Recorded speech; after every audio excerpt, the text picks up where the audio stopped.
مستفاد وي چې دته دا بدیهیات څنګه حاضر وي د نظریات او د بالفعل حاصل وي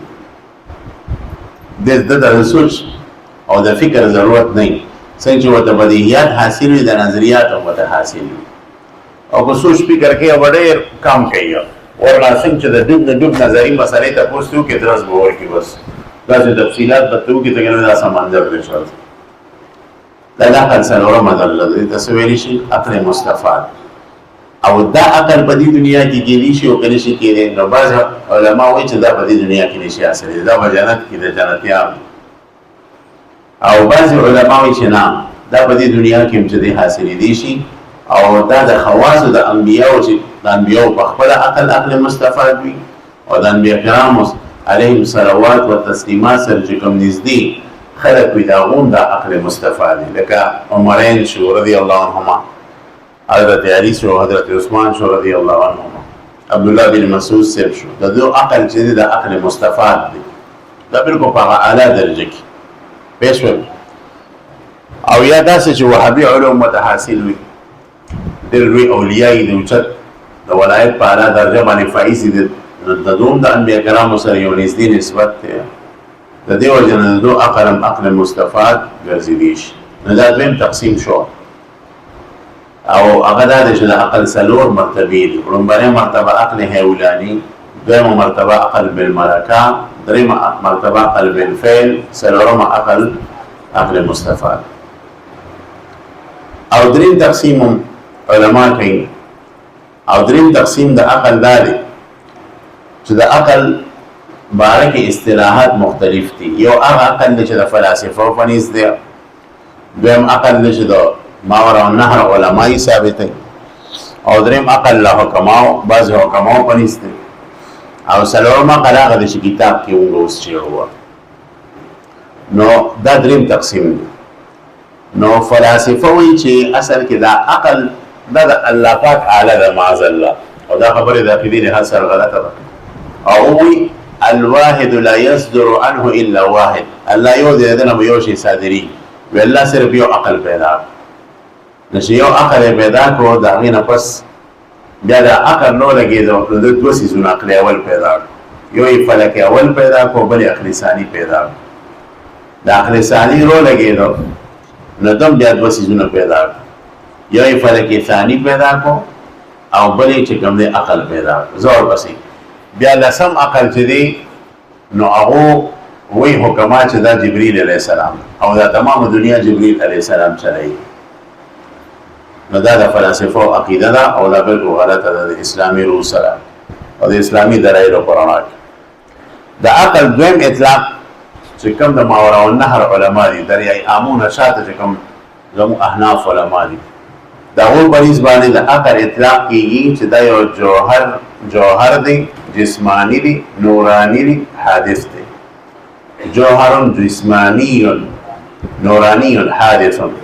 چې دا یو جوهر دی جسمانی دی نورانی دی حادث دی او الله پاک په مخلوقات کې اول مخلوق عقل پیدا کړی دا د مور آیت اگر چې په دې باندې ډېر اعتراضات اوله خبره خدا ده چې امام ماوردی صاحب په خپل کتاب کې په دې رد کړی دی چې عقل باندې د جوهر اطلاق کول صحیح نه دی ځکه جوهر خو هغه چې ما کان قائما بذاته او دا عقل خو د چا سره قایم وي دا یو صفت دی او موصوف غواړي یو قوت دی چې دا به چا پسې قایمیږي نو دی تعریف په جوهر سره کول دا مرجوح قول دی خو بهرحال مولانا علماء دا تعریف کړی دریم دا چې د ډېرو علماو په نسبت باندې د حکماو په نسبت باندې د عقل اطلاق په عین نفس ناطقه باندې راځي روح باندې روح او عقل لا یو کړی دا دریم اطلاق لیکن دا خو مرجو دی نفس ناطقه ځان لسیز دی هغه قوت مدرکه دی او زیات نږدې ملابست وسره عقل دی عقل یو نږدې خپلولي دی ورسره بیا د هغې نه لرې خپلولي د حواس خمسو سره ده پوه شوې څلورم اطلاق دا دی چې عقل څه ته وایي ما یمتاز به الانسان من البهائم ما یمتاز به الانسان من البهائم چې انسان پیدا بهائمو نه جدا کېږي بیا د دغه عقل تعریف کړی دی کتاب والا درې تعریفونه کړي نو راشه اوس کتاب نو څه وایي واما العقل وهو قوة لنفسه بها تستعد للعلوم والادراكات دا یو تعریف شو او بیا دویم تعریف یې کړی دی وهو المعني بقولهم دا هم ضمیر خو ډېرو علماو درجه کړی دی خو محققین وایي چې دا دویم تعریف مشهور صوفي متکلم امام حارث محاسبی رحمه الله کړی دا دویم قول حارث محاسبی سے چا چې رسالة المسترشدین لیکلی ده الرعايه لحقوق الله کتاب لیکلی ده ډېر قابل سره د امام احمد رحمه الله معاصر او د اهل سنت والجماعت طرف نه کلک مناظر او متکلم حارث محاسبی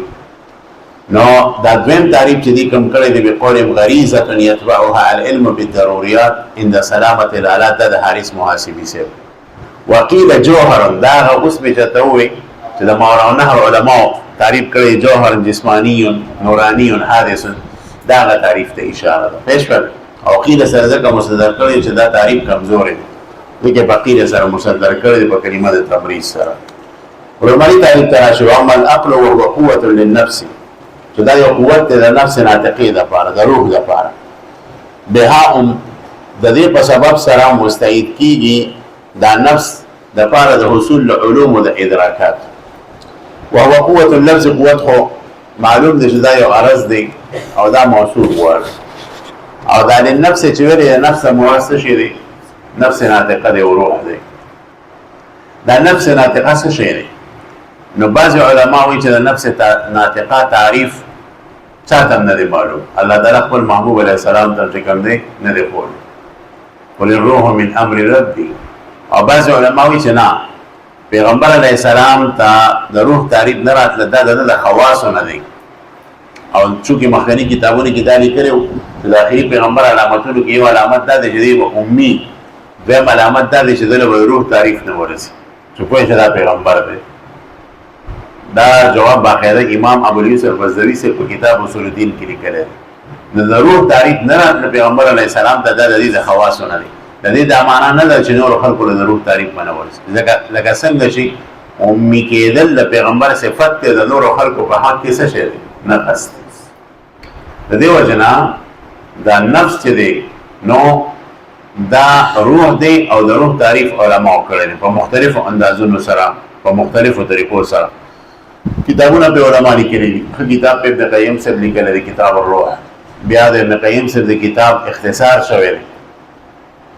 او اختصار علامه برهان الدین بقایی صاحب کړی دی دا هغه اختصار نوم دی سر الروح هغه سر الروح ډېر معناس چیز دی ډېر اعلی کتاب دی بلکې د اصل نه بګي خسته مباحث راغلي دي علامه بنوري صاحب هم ډېر حواله ورکړي د سر الروح کتاب کله چې تملو شي ضروري مطالعه کړئ نو بهرحال د روح تعریفونه بیا ډېر دا روح د انسان د جسم نه بار د کوتن نه دی د جمهور متکلمینو رائے دا ده چې دا د انسان په جسم کې دن نه دی انسان په جسم کې دم نه کار کوي او د امام غزالی صاحب او د صوفیا او د حکماو قول دا دی چې نه دا د انسان د جسم نه بار دی تدبیر کوي د بار نه لکه څنګه چې دا نور د ټیکې بار دا خو ښکته په ځمکه کې تدبیر کوي دلته د داسې شیشې ولګوي دا څونه پکې چې اوس دې وخت کې روان دي نو دا خو د نور په برکت روان دي شیشې ورته چې کوم دی نور نه هغه رڼا راکاږي او بجلي پیدا کوي نو اوس نور کوم ځای کې دی په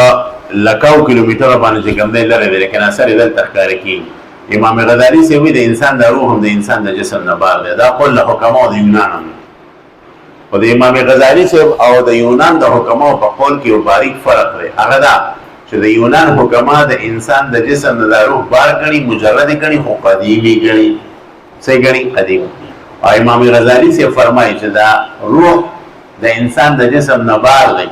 خو لیکن حادث دی مجرد هم دی خو حادث دی قدیم نه دی